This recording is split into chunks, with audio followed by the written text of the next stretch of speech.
Sir, sorry, breaking news lang. Naglabas na po ng warrant of arrest laban kay Atong ang isang korte mula sa Laguna, Santa Cruz, Laguna. Hawak na po ba natin ang warrant and when do we intend to serve it?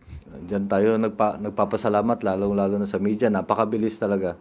True that warrant of arrest were issued against Charlie TVY Ang alias Atong Ang at na-receive po or kasalukuyang nagko-coordinate po ang ating police dun sa concerned branch 26 of Santa Cruz, Laguna. And we have some of the personalities subject of that warrant of arrest are actually in custody sa Philippine National Police kasi restrictive custody sila doon.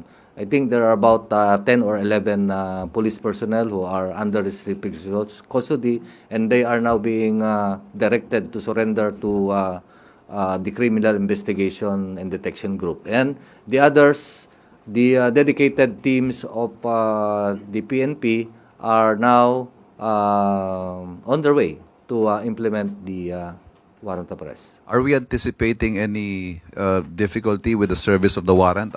Do we know the whereabouts of Mr. Ang? Okay.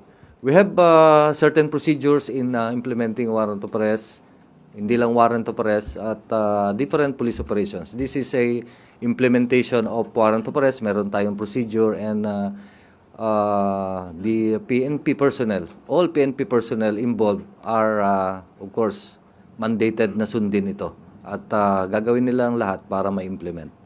Again, yung whereabouts po ni Mr. Ang, tukoy po natin.